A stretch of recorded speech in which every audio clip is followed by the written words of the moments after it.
Alright, this is the fun one. I don't have to hide shit. Oh, shit. Hello, everybody. Welcome back to the Speakeasy. I'll throw it on the ground instead. I'm Zach. I'm Jake. We are the Dirt Road Men. You're eating popcorn. You got some Butterfingers. And this is episode 3, attempt 2, because I fucked up our podcast upload last week. Alright. I don't know if we have an actual podcast name. It might be the Monday Palaver. It might be Dirt Road Men Talk. It might be Potty McPodcast. I don't fucking know. If you got name ideas, let me know. Before we get too deep into this, if you go to dirtroadmen.com, we sell this knife now for like $200. This is a $300 knife, $200 to $300, and we were able to procure it at the lower end of its price range. You gotta remember that knife. I've beat the shit out of it. I've lost rivets and everything else of using it. A knife that requires a charging handle. We have this one and then a smaller one. The UTX 85 is a little smaller. Can't remember what this one's called right now, but I've had it for quite a while. They use it in the movie Bullet to the Head. I ordered it a few days before my dad passed away, actually, and I really enjoyed it. So, yeah, dirtroadmen.com. We sell those. Check those out. Maybe get yourself a badass skull decanter. They're fucking badass knives. Mm-hmm. And like I said, I've used the hell out of it, and it still holds an edge really well, and everything else. The only problem is I've lost rivets, because I've been, like, throwing it and banging it against shit and all kinds of stuff. I'll push the button and throw it at the same time to stick it in things. You're fucking out of control. I like knives. I lost mine. And I'm sad about it. Oh, your little one? Yeah. Man, that sucks. So, since we jacked up last week, it's honestly probably a good thing, because, like, nothing fucking happened this week except the New Hampshire primary. Which I'll just knock that one out quick. So the Iowa caucus got stupid fucked up last week. Pete Buttigieg won Iowa.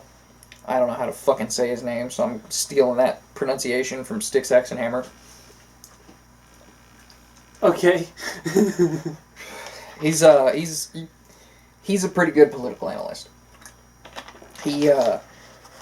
He's more concerned about being right than being on a side. You can tell he's a libertarian guy with conservative leaning values. He is a pro-choice libertarian, and he is or was a Satanist, so we certainly have some differing views on some things and similar views on some things, but the biggest thing I like about him is he's more concerned with being right than his side winning for his videos. That's good. That's rare. Yes. Because since he's a political analyst, his bread and butter is kind of in predictions. But anyway, Buttigieg took Iowa.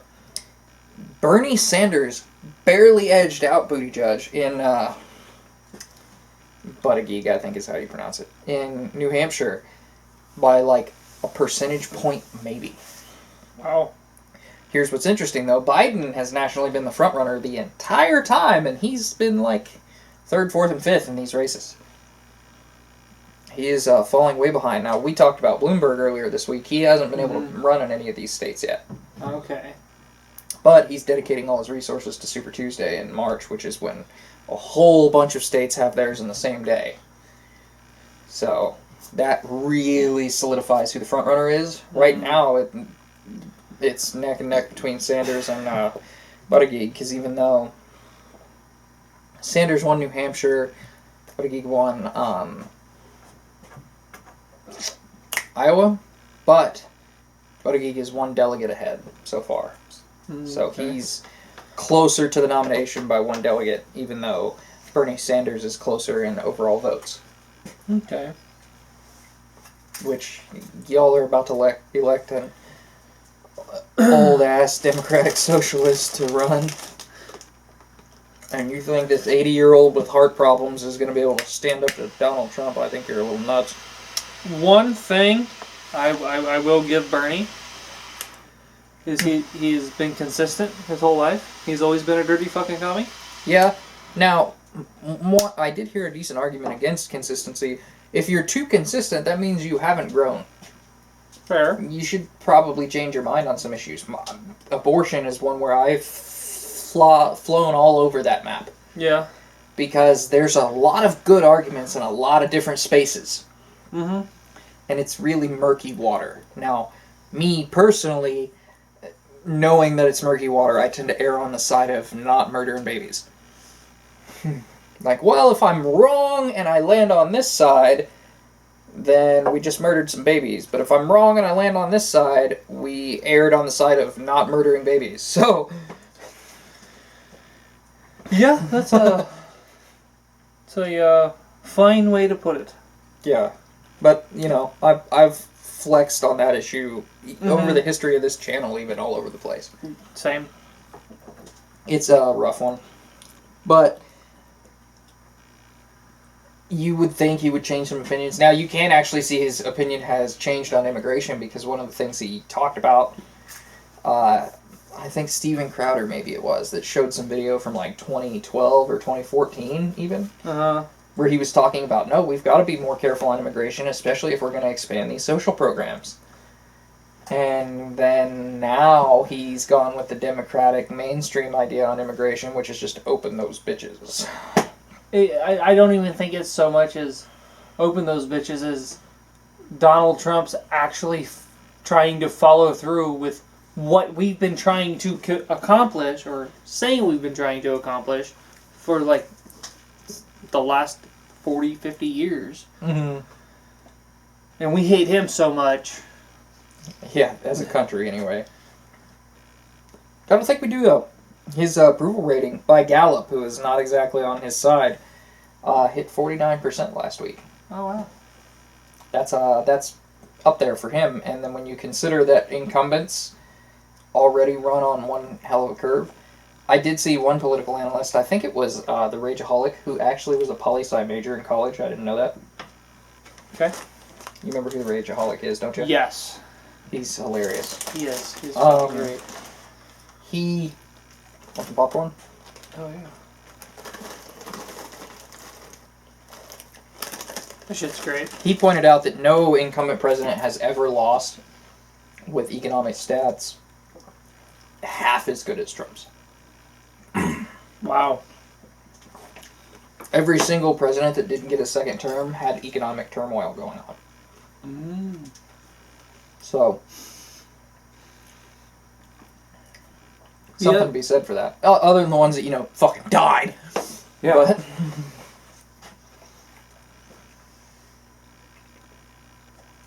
if you take Trump out, yes, I think especially the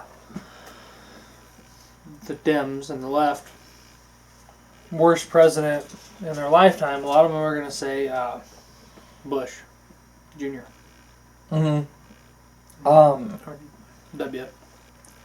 But he still got two. And honestly, if you ask a lot of people that supported Trump, W is up there too. Policy-wise, yeah, not a huge fan of W.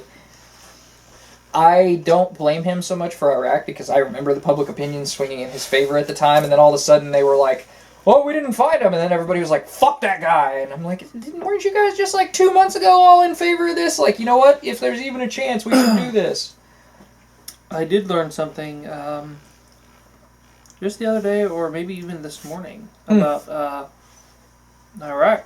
After 9/11, you know, straight out, like, does anybody know, like, who is actually behind this?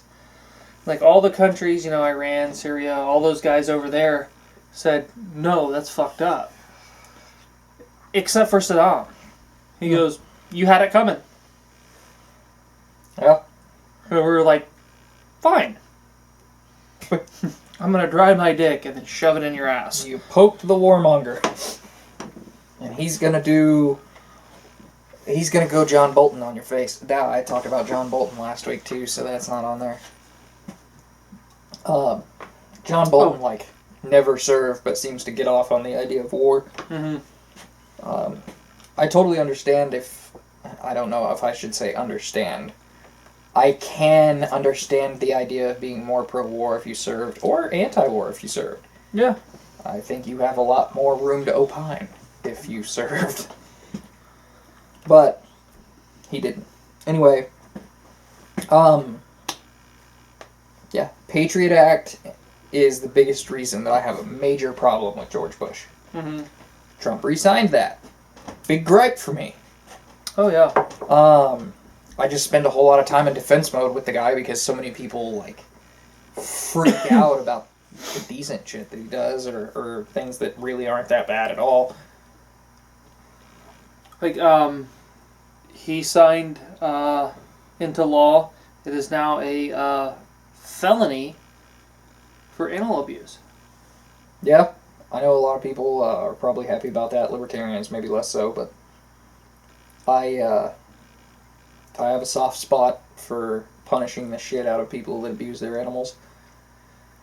So, and honestly, animal abuse seems to be pretty hard to convict on. I've seen people that curb stomp their animals that have never gotten charged with animal abuse. So, and yeah, it's a rough thing to watch. Mm-hmm. I know we stayed in an abandoned house when I was a teenager at one point, and when we went into that abandoned house, the people that had lived there left their dog inside. He was like malnourished, Boss, if you remember him. Yeah. He had been left inside alone for like a week or two. Oh, shit. I don't know how he was alive. But, yeah, he was in a bad way when we got back there. And then the owners came back and took him away like 6 months later. Didn't throw us out, but came back and took him away. And then they're like, a 10-year-old kid sat on the top of the stairs, like snuck his way onto the top of the stairs to watch me mess around with some chick. Well then. Super awkward. Yeah. Same day is why those two married up. But that's kind of all the political news here lately. I mean, Trump got acquitted, I think, last week. I think that was that podcast. Mm-hmm. So you guys didn't get to see us talk about that, where we broke it down a lot more. But you know this, you can find it all over the place. We don't need to opine on it too much. Obviously, we're fairly happy that he got acquitted, and honestly, nothing they brought against him, I think, was impeachable. Maybe there were some cases to be made, but they didn't make them. So apparently neither did the Senate. So, well, the Senate was just like, well, this is what the House sent us, and it's a bunch of bullshit. So yeah. But yeah, let's do something more fun. So in whiskey news, Israeli distilling company Milk and Honey launched its first single malt.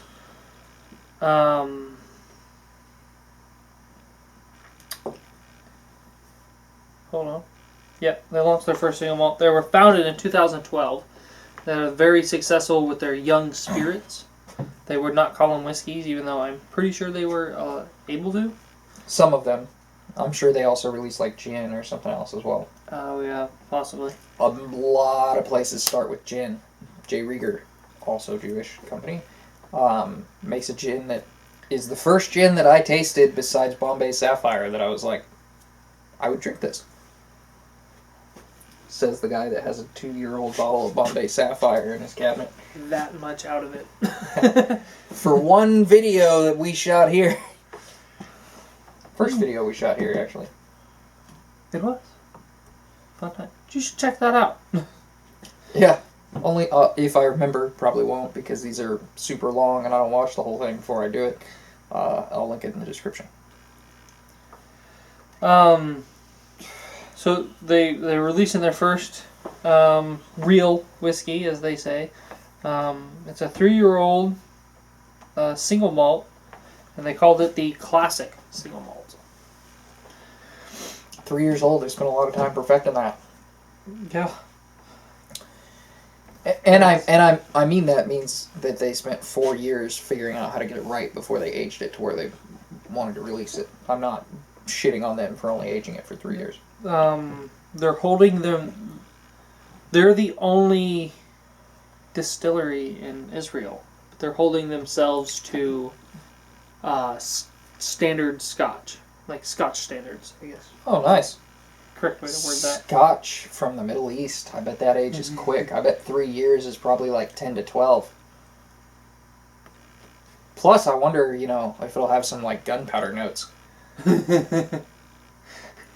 A lot of bombs in that region. I don't know how many bombs go off in Tel Aviv, but I'm not exactly sure where in Israel Tel Aviv is even. I know it's up there, but... I think it is what is not nationally, because before we recognized Jerusalem as their capital. Oh, yeah, I think that is where the embassy was. Yeah. And also, other different whiskey news. Should we call it American whiskey? Because we kind of made Israel. I don't know. I'm just kind of being an imperialist at this point. If we do, then they should be able to travel to our country. I'm just fucking around. Willy nilly, like we don't need to get into the logistics of that. I'd be more willing to let people from Israel in here than people from California, though. So that tells you something. Idea. We strip California of all the what to go through and do, person by person. It might take a couple of years. We strip California of all the commies. All right. We'll trade them out with the entire population of Israel. Hey, you guys don't have to get bombed anymore. Come hang out with us. Sunny coastline all the way down, and you know what? Fresh fucking water. And now we have a Jew state. We've got a Mormon state, so fuck it. You'll complete the trifecta. Maybe we... Ooh. Let it go. Let it go. Yep, I'm gonna let that one go. Let it go. We're doing good. We have desert areas, is all I'm saying. They're used to it. I wasn't gonna talk about the Jews. Oh. Okay. So, other news. So back in July, there was a huge whiskey spill when a bolt of lightning struck one of Jim Beam's distillery rickhouses. It's over their age-older whiskey. Shit ton of whiskey rolled out, went into the rivers and the creeks, and killed a bunch of fish and other wildlife along the... Well, they finished up all their calculations, and Jim Beam happily agreed to pay the fine that they were going to be given of $600,000. They're like, yeah, this will go into... yeah, we'll pay this, and if it ends up being more, whatever. That's cool. To repopulate the ecosystem there, and we'll pay less than 1/10 of what we make on Jim Beam a year, no problem. We literally just had 2 Jim Beam whiskeys out. Oh, we do have some cigar-related, also political news. Donald Trump is encouraging and looking at signing a bill that backs the FDA off of their cigar and tobacco regulations. Really? Yes. That'd be cool. Yeah, because they were looking at over-regulating cigars there for a little bit. Well, upping taxes on cigars and all kinds of stuff. Over-regulating the age on which you can smoke the motherfuckers, so... Yeah. Just leave it at that. Here's the deal. Pick an age. Whatever that age is, you get all your fucking rights. You can drink your alcohol, you can die for your country, you can vote for it. All that shit. That should all be the same fucking thing. Because the argument for 21, for guns, and all this other bullshit has been that male brain is still developing at that point. Up till about then, that's when it starts to stabilize. If that's your argument, all the rights should be right there. Sorry, ladies, whatever. If you want a gender split, we got to talk about some gender differences. That's also hate speech, so whatever. But, and if that's not the argument you want to make, then I don't see the problem with 18, because you get more fighting years out of an 18-year-old.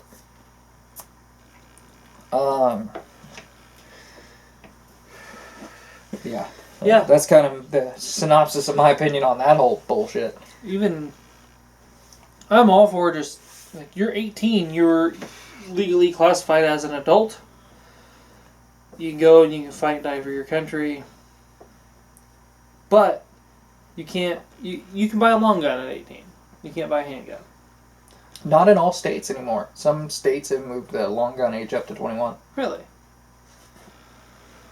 Well, federally speaking. So, but you can still go and you can fight and die for your country. They're going to issue you a long gun. They're going to issue you a handgun. You might be in charge of driving a fucking tank. 52 tons of just fucking steel and destruction. R.I.P. Yes. But you're probably going to be fucking stressed out. Maybe when you get back from parole and you're kind of winding down. Not parole, patrol. You're kind of winding down. Maybe back off the alcohol if you're on parole. When you get done doing whatever the fuck they got you doing, maybe you want to kind of wind down and have a fucking Marlboro and a goddamn Bud Light. Please drink better beer. But, you know, that's about as American as you can get as far as what sells the most. But nope, you gotta wait fucking 3 more goddamn years till you're 21 to even have a fucking cigarette and a beer. Yeah. You just probably saw shit you should have never seen in your fucking life. But nope, you can't have a cigarette about it. You can't have a cigar about it because you fucking lived and you're like, God, what's a great way to celebrate I didn't just die? Some whiskey and a fucking cigar. Yeah. Nope. You gotta wait 3 years.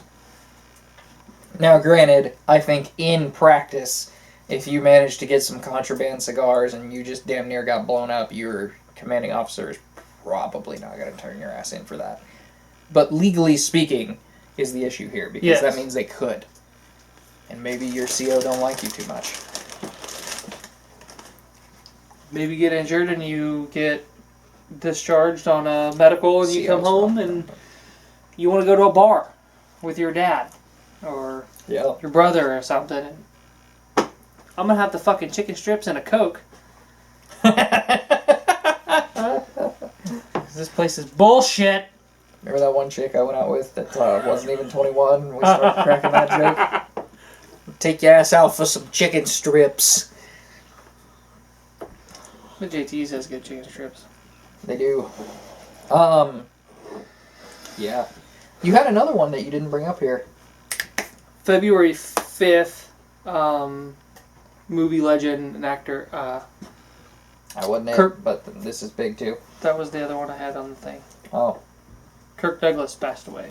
What about the Whiskey Barrel thing? Was that an episode too? Yeah. Oh, okay, so you guys have already one. seen that. My bad. I thought I was going to get to talk about that shit again. Go ahead. This guy matters. Yeah, he does. Kirk Douglas, he's Michael Douglas, his father. He passed away on Wednesday, February 5th. He was in a movie Spartacus. The original one, obviously. Back in 1960. He was in a movie, I forget the name of it. It's not fresh in my mind. He played Vincent Van Gogh in Lust for Life. Mm. And in, I'm 80% sure is the original Wyatt Earp Gunfight at the OK Corral movie. It's called Gunfight at the OK Corral. Mm-hmm. He played Doc Holliday. Although, in my head, the person that sticks as Doc Holliday is Val Kilmer. Yeah. Probably Val Kilmer's best role. I would say it is. He was Kilmer was fucking phenomenal in that movie. Yeah. Not to mention he gets quoted by people of our particular political on the gun issue bent all the time. Yeah, Huckleberry. Yeah, or say when. Or my personal favorite quote to use of his is, does that mean you're not my friend anymore? If I thought you weren't my friend, I just don't think I could bear it. As in, he don't give a fuck about you. And then the whole, well, why would you do this for Wyatt Earp? He's my friend. Well, I got lots of friends. I wouldn't do this for him. No, I don't.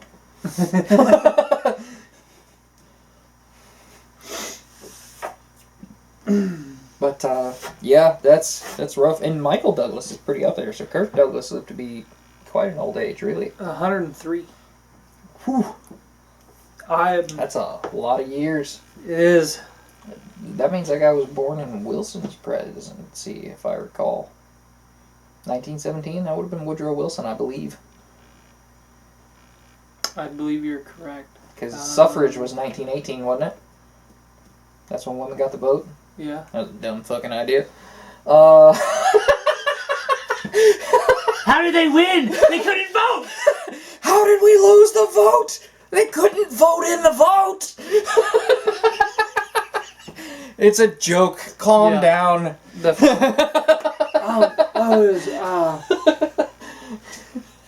I think running against Woodrow Wilson in his presidential election, a woman actually ran for president, and Frederick Douglass was her vice president. Wow, the Democrats have been pushing that. No, that would have been a Republican then. Woodrow Wilson was a Democrat, I believe.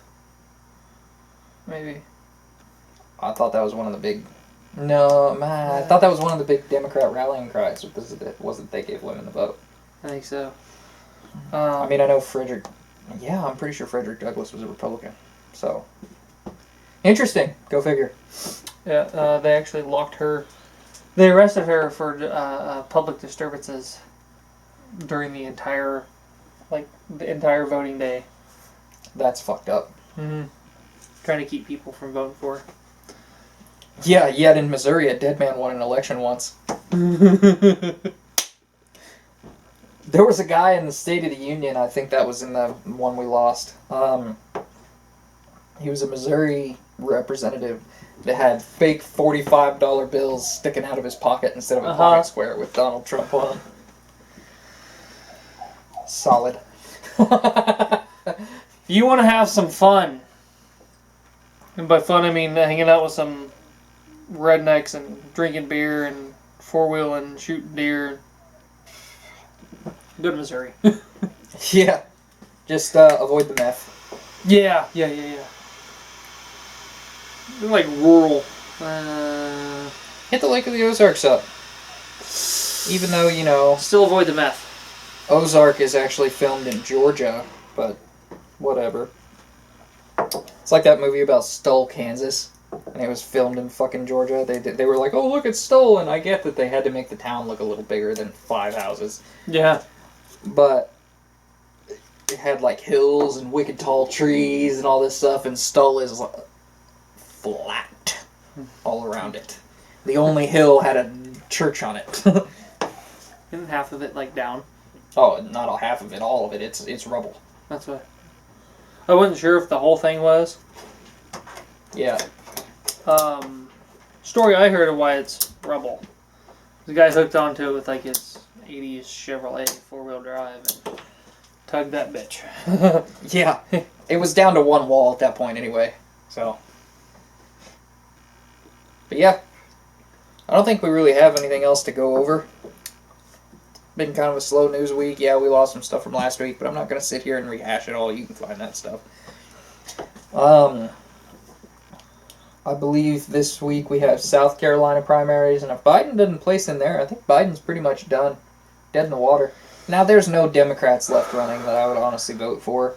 There were none up that I would have voted for over Donald Trump, provided he didn't fuck up monumentally between now and November.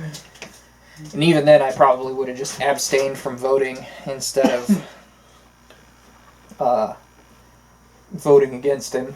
Yeah. But I'm a little surprised to see Biden go. Now, I know that Buttigieg is kind of running as an also Biden-type candidate, but he's not. He's not very moderate. Now, granted, Joe Biden and Barack Obama, people may not remember this, were super left for their party when they were elected. Yeah. They set the new standard. Yeah, they became the center of the Overton window. And they shifted the party in a rough direction because, you know, Bill Clinton actually balanced out the budget pretty much for a couple years there. And, I mean, I gotta give him credit, and Obama did some things that I gotta give him credit for, too. I'm not one of these guys that bangs on about Obama being, like, the worst president ever. I think Taft probably has that honor. But it, I don't know, I don't think real highly of Johnson, although I like some of the stupid shit that he did while he was in office.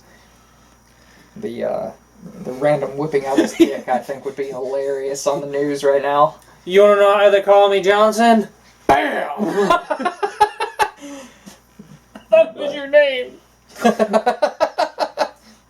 He also was the guy that kind of made the Stetson Open Road famous. And my black hat that you guys may or may not have seen, well, if you've watched any of our videos, you've probably seen, is actually a Stetson Open Road. I just modified the brim. Because the Open Road normally comes with the brim, like, turned up all around. And I just didn't like it.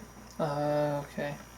I got it because I liked how it looked on Manspot, and then I got it and was like, nah, and then I had him kind of style it more like Timothy Oliphant's hat in Justified, except his brim's wider. But, because his hat is less styled like that one and more flat for most of the show. So, anyway, I think I'm done flapping my gums. That's probably a short one for us, but whatever. You good? Yep. Yeah. Not a lot of news this week. We might have more next week. Kind of bullshitted our way through this one because we didn't have a lot of news. But, till we see you again, I'm Zach. I'm Jake. We are the Dirt Road Men. Don't forget, dirtroadmen.com. Knives. And decanters and lighters and all kinds of cool shit. The whiskey box is probably going to go up on there soon. Even if we can't get it branded, I'll throw it up on there again. We'll figure it out.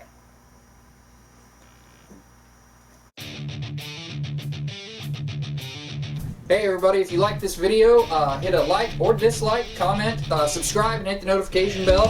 And if you really like what we're doing, check us out over on Facebook where we post every day.